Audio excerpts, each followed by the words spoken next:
The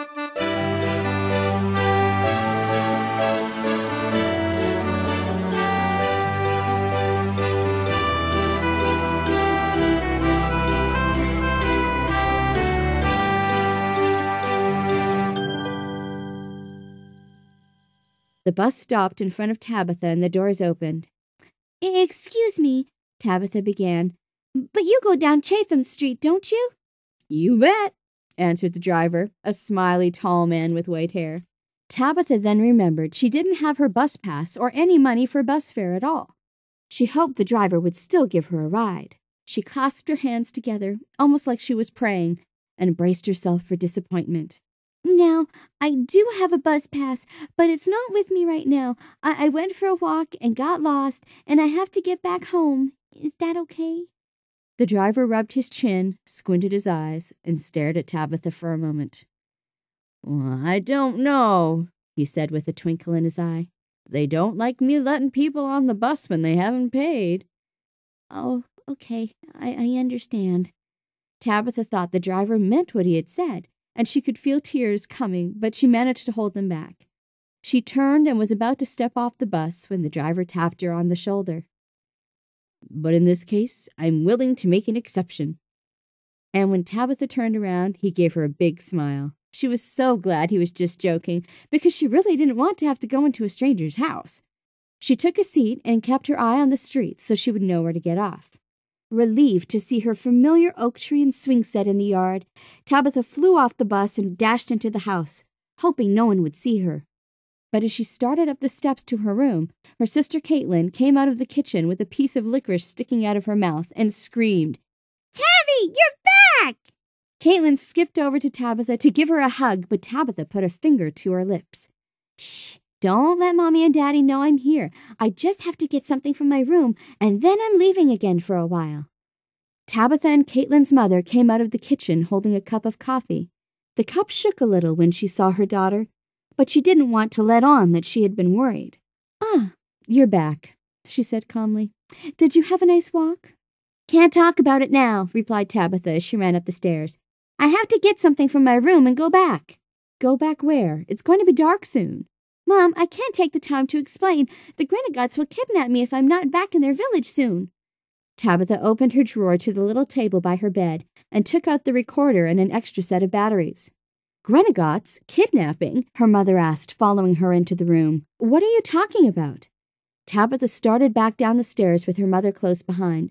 "Not now, Mom. Please, I have to go." "Well, I should come with you. I don't want you out there alone in the dark." Tabitha's mother started to put on her shoes.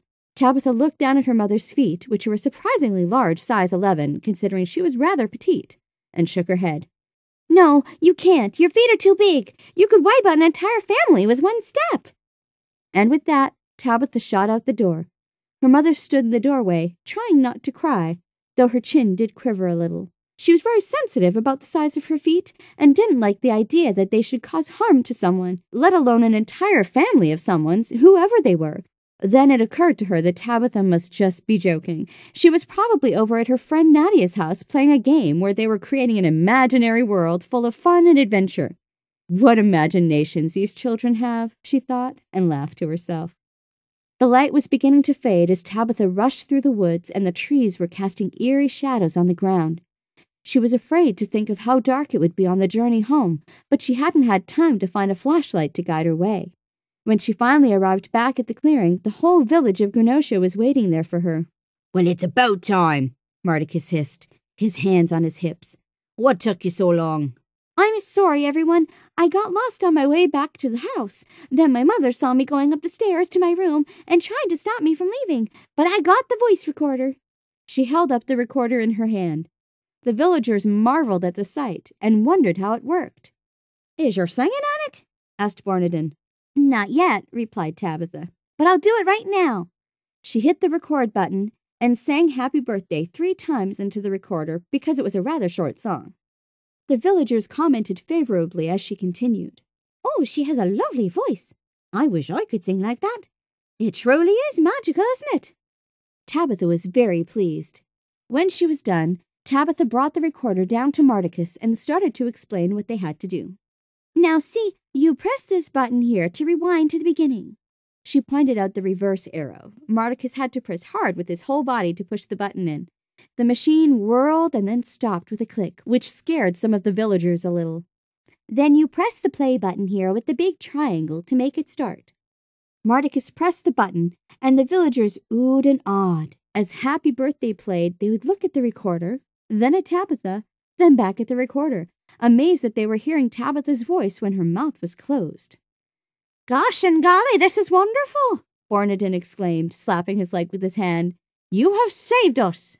The villagers cheered. Tabitha clasped her hands together. "Oh, I'm so happy I could help." She looked into the forest and remembered the long walk home. "But now I have to go back. My mother will be worried." "Thank you so much for all you have done for us." Mardicus stretched out his hand and Tabitha bent down to shake it. "You know, I never did get your name." Tabitha smiled a big smile. She was flattered that Mardicus was now asking her name, when he didn't care who she was before. "It's Tabitha," she answered. "Well, thank you, Miss Tabitha. We right appreciate it." "My pleasure." Evening was descending on the forest, and the blue twilight taking over the clearing told Tabitha it was time to go. "Well, I should get home before it gets completely dark," she said. "It has been delightful meeting you all, and I wish you the best of luck with the Nados. And have fun at the Frankernick Festival." She looked down at Kishinai. "I'm sure you'll be great in the play." Tabitha waved at the villagers as she vanished into the trees, and they waved back and blew her kisses of gratitude. As she walked through the woods, Tabitha was beside herself with wonder. She had no idea that her voice had any worth at all, let alone that it could save an entire village. Did that mean she should start singing again? Were there other villages she could save from the Nados? Did she have any other powers she didn't know about? By the time Tabitha reached the edge of the wood, big dark clouds were taking over the sky. The wind, which was barely noticeable before, was becoming quite strong, blowing the skirt of her green dress in all directions. It certainly looked like a storm was approaching.